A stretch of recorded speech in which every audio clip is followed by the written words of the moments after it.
But in Israel, in the Middle East, we have a certain situation where the enemies are already there. It's not a matter of just now trying to create a new atmosphere. The atmosphere is already there, and there were already 4 wars in the area, and our neighbors are not willing so far to make peace with us.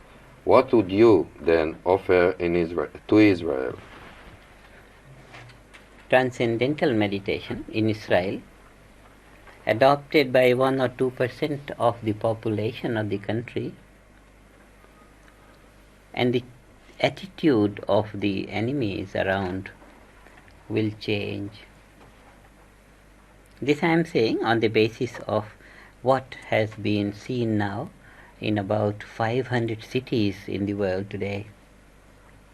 When the number of people practicing transcendental meditation rises to about 1% of a city population, crime rate goes down, the negative tendencies are neutralized, and sickness goes down, and accidents go down. But in the Middle East, we don't have any communications with our neighbors, not whatsoever. So how are we going to influence them? See, there is a word in physics, infinite correlation. Infinite correlation. Now that quiet state of consciousness gained through transcendental meditation is infinite correlation. And in the infinite correlation level, that is from the level of pure consciousness, the communication is most ideal. Ideal in the sense that there is frictionless flow of message, frictionless flow of intention, of thought, that the thought makes its way without losing its energy on the way. No friction, frictionless flow. And in this way, whatever the people of Israel will feel, the nation, Israeli nation, whatever it will feel when 1% of the people, 2% of the people are practicing transcendental meditation, whatever the intention, it will find its way in the hearts of all the people, far and near. It's the whole consciousness, the quality of consciousness of the nation has to be built up, and what we will find is enemies coming to shake hands, bringing gifts and become friendly. But this obviously cannot be achieved overnight or over a month or over a year. What until then? It can be achieved within a week. There is nothing today which can't be achieved, and this we say on the basis of these, what I said, about 500 cities in the world today have already shown statistics of crime, criminal tendencies going down. Enemy means just criminal tendency. So if the criminal tendency of 500 cities can go down by 1% of the people practicing transcendental meditation in other parts of the world, why can't it happen in Israel? But the crime rate has gone down. If you apply it to war, it will mean that we will not lose the next war in 100%, we'll lose it in 80%, which is not good for us anyway. No. If we find that some percent of the darkness can be removed by putting a candle, we put a few more around and we remove the darkness. How can this be? You said it can be achieved in a week. How can this In be a achieved week. in a week? Just what is the population of 3 million. 3 million. What we need is 30,000, how much? 300,000 people. Well, God is working at that. That's all. He's almost there. No. And this will affect the It will affect the tendencies, the thinking, the understanding, the emotions of not only the those who are supposed to be enemies of Israel today, but even the friends of Israel. Israel must have understood, must have experienced that friends today may not be a friend tomorrow when the need friendship comes. So all this friendship and enmity is a very volatile reality. To be on the safe side. Just as friends can be non-friends tomorrow, enemies can be non-enemies tomorrow. It's only a matter of the quality of national consciousness which can be raised overnight. It is just the thinking. And if in a community 1% of the people practicing transcendental meditation can quietly change the attitudes of the criminals, if this miracle can be created in a community, same miracle can be witnessed in any country today. And I am quite sure even the military. The military, who is in charge of protecting the country, has now to adopt a more effective means of defense. And more effective means of defense will mean that this allows the birth of an enemy. And if he is born, nib at the bud. That is the philosophy of transcendental meditation. It's not the philosophy of pessimism, it's the philosophy of successful dynamism. It's a philosophy of power. We take 20 minutes rest in the morning and evening and we come out very clear and powerful. So the philosophy of transcendental meditation is the philosophy of strength. It's the philosophy of making the country invincible. Only that country can be invincible who knows the procedure of not creating enemy around. And that is this technique of functioning in accordance with the laws of nature, so that we are not punished by nature. Talking to meditators here and in Israel, I found out the phenomena that they have an answer to everything. If they meditate, and if I tell them that I meditate and I have pains, they say, oh, that's all right, that's good, that's what, there, go on. If I don't have pain, that's also good, go on. If I am crying, that's perfect. If I'm not crying, that's even better. No matter what happens, it's good. Is it possible?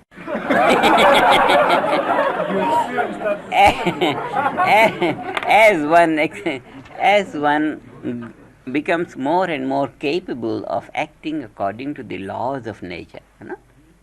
One is on the right path. That's what they say. It's good, go ahead and go ahead. Because whatever the situation today, if it is anti, it's not going to be anti tomorrow. It's going to be better and better and better. That's why they say, take it as it comes, because you are on the right path.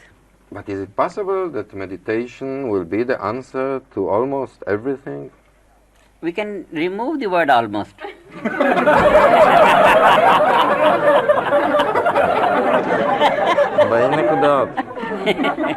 Just because activity according to the laws of nature will take away all the negativity. It will bring all success, because nature is almighty. Now look at to our situation. All these technological and engineering and scientific advancements that we have today, they are there just because we have learned to make use of some laws of nature. Chemistry told us something, we made some medicines, so many diseases are out. Physics brought some laws of nature, all these electronics, computers, and the whole of the industry has developed. So by using some laws of nature, so much of advancement have been made in civilization. What will happen if we can make use of the home of all the laws of nature? There will be no limit to progress and advancements. By use of some laws of nature, we can make such great headway in our civilization. Life is so much happier and more comfortable today than ever before. And now is the time to make use of all the laws of nature. There will be no limit to progress and development in the world. That is why it's no exaggeration when the teachers of transcendental meditation say that transcendental meditation is a solution to all problems. People in the world are still the same people who have so many problems and don't find solution to one problem. When they hear something is there like a magic, one solution to all problems, it's difficult for them to understand.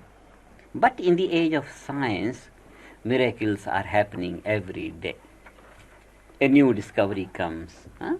No one would have thought a few years ago that man could jump on the moon.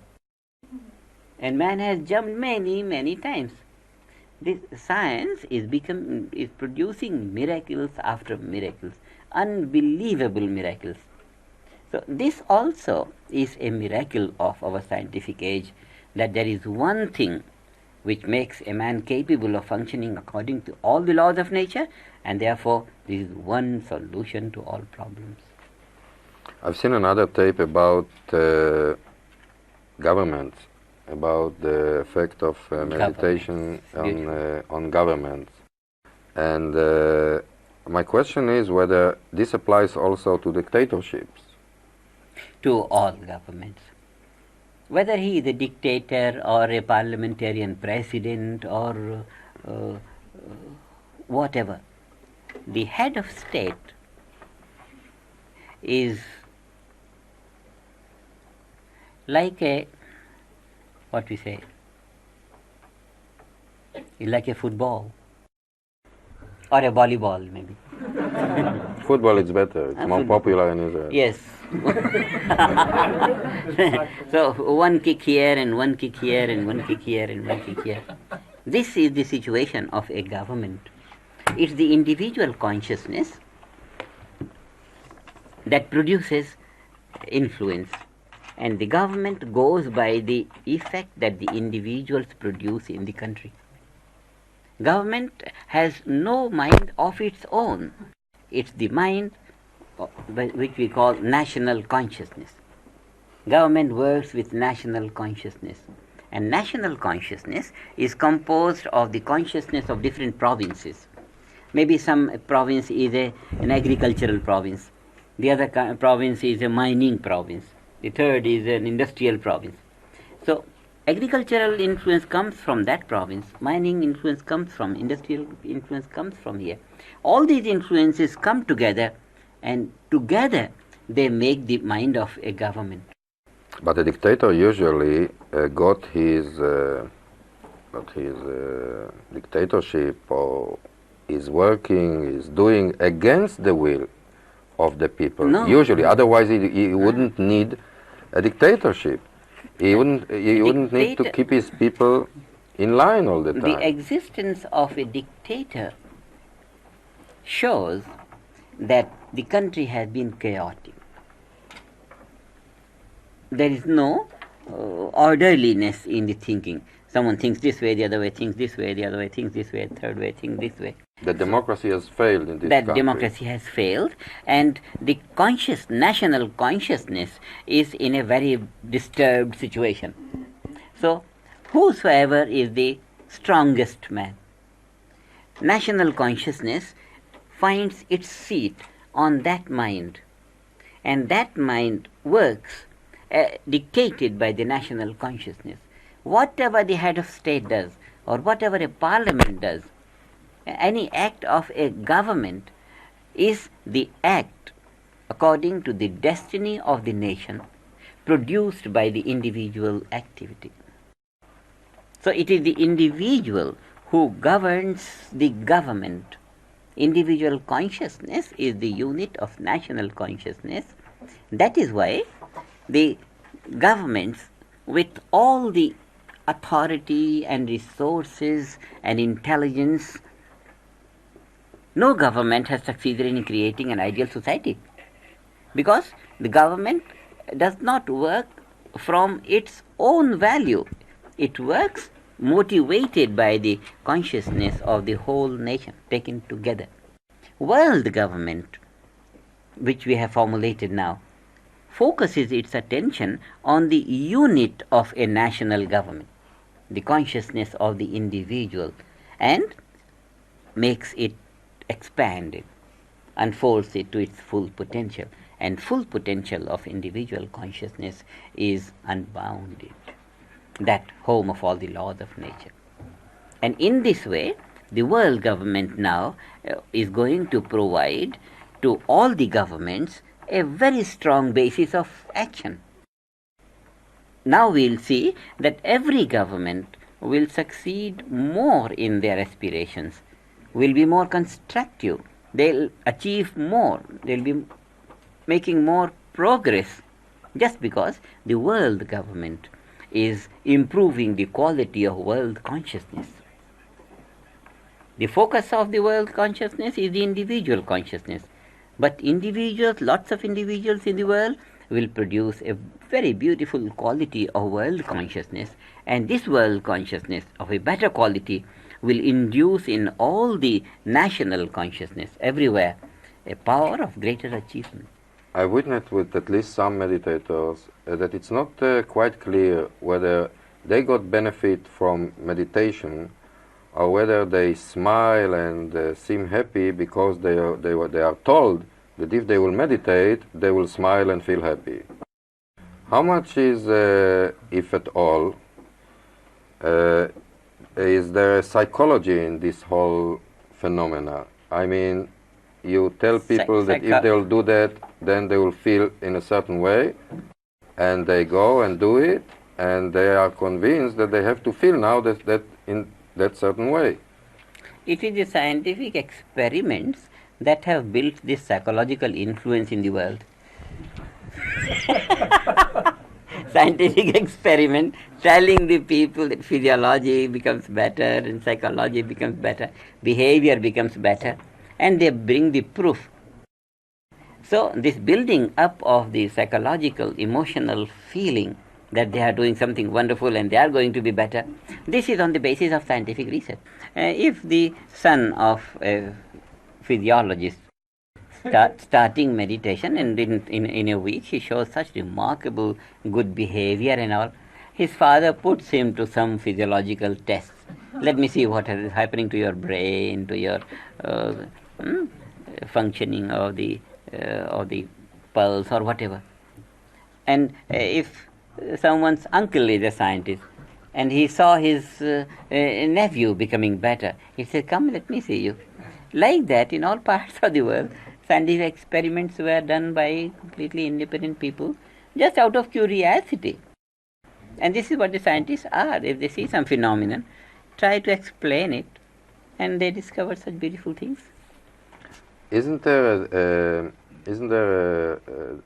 the phenomena that for meditators, the world is now not divided between good and bad people, smart and stupid people, intelligent and ignorant people, but between people who meditate and people who do not meditate. People who are most of the time around me, when they go to Lucerne or to Zurich or somewhere, they come back and say, "God forbid, I don't want to go in that atmosphere. It's not very comfortable." So the world is still tense and everyone recognizes it. Only those who begin to meditate feel better at home, and even outside they are able to bear this terrible atmosphere of stress. But if they have to get out of home, they get stressed. Aren't they? And then they come back home and neutralize it. They neutralize it better than those people who don't meditate. I'll tell you Maharishi a story. I have a mother-in-law who meditates. And I started meditating about a year and a half ago, and I stopped after 2 weeks. She saw me 2 months after that. She didn't know I stopped. So she said, "You look wonderful. You don't know how much you changed." So that means that effect of 1 week meditation, it lasted.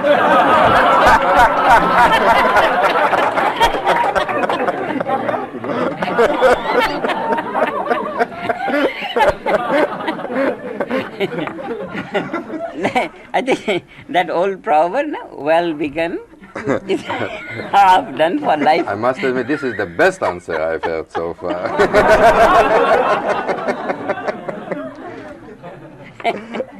Well begun is half done. In general, Maharishi, Are people who meditate, are they better than people, better, smarter, more capable than people who do not meditate?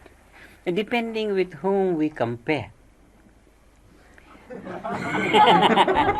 There may be a very stressed man starting to meditate now. There may be a very peaceful man, he never meditated, he's born peaceful. A man born in higher consciousness. To that level of consciousness, this new meditator will take many years to reach. So we recognize people of higher consciousness in society, even when they have not yet had the chance of starting TM. Because there are levels of consciousness. I was told that a few years ago you were asked to make a tape for Israel, and you weren't enthusiastic about it. And now you did agree to make a tape for Israel. Is there a special reason for it? Now I got interested in every country. Having established a world government, now I'm thinking of countries. Before that, my mind was only on individuals, even though thinking of the country approach remains individual. But in my mind now, it's that 3 million people of Israel, 30 million people of Spain, 60 million people of England. Now I'm thinking of the countries as a whole. That's why, in the name of a country, I have more time now. In the name of the individuals, my mind is not attracted now. Whereas before, it was solely focused on the individual, and I would never bother about the political thing. This is how I used to put off. But now, I'm not concerned with the politics. I'm concerned with the large number of the like that, countries. So now countries. That's why you might feel some difference in attitude. Would your ideal be that there would not be any borders, any nations, one world? No. There'll be all borders, all different nations, different cultures. Only the cultures will be integrated. Cultures will be powerful. They would know how to maintain their integrity and yet be useful to the neighbor, and yet take maximum advantage from the neighbor, give maximum to the neighbor without becoming disintegrated. That is the quality of national life that gets built up through meditation. What has happened is these professors of Meru have developed some fundamentals, going deep into the implications of the scientific research. They have evolved certain fundamentals. So the fundamentals of cultural integrity, they indicate as stability, adaptability, integration, purification and growth. And these they indicate as fundamentals of progress also. Culture means progress. To culture means to progress. Progress means through the culture. So stability, adaptability, integration, purification and growth. These values, these qualities grow in the physiology of the individual, psychology, behavior and in his environment. So when the national consciousness grows in these 5 values, then the culture of the country becomes highly integrated. Any influence that comes from outside, because stability is there, it's not able to shake the dignity of the nation. Because the adaptability is there, it's able to adopt it. Because the element of purification is lively, any influence coming from outside gets purified naturally. Only the life-supporting effect of it gets absorbed, integrated, and the life-damaging effect dies out. So with transcendental meditation, these 5 values developing, the culture of the country becomes integrated. Now, the situation as we have today is very precarious as far as the cultural integrity, safety of the cultural integrity is concerned. Means of communication, bringing the people from different countries to this country, intermixing of races, intermixing of habits and customs. It's so much that the integrity of every nation is in danger. Culture of every nation is not the same as it used to be before. The culture of every country is mixed up with the culture of every other country. The only way to bring back the life in every country to its original cultural status, the only way is to have some percentage of the people practicing transcendental meditation, and these 5 values growing in the life of the nation. The cultural integrity will be gained, and when the cultural integrity will be gained, the individual life and the life of the society will be in accordance with the laws of nature. Laws of nature will be spontaneously lived by the people, and this is highly necessary for survival and for progress both. I've noticed that meditators greet each other like that. What does it mean? They stand for unity. And there is a joy, a wave, something like that. The two come together, symbolic. And you say, Jai Gurudev. In the name of Gurudev, my master, and they greet each other. It's very natural. Thank you very much, and I wish you best of luck. Thank you. It has been a great joy, and I give my greetings to all the people of Israel and tell them now the invincibility is at dawn in Israel. Thank you.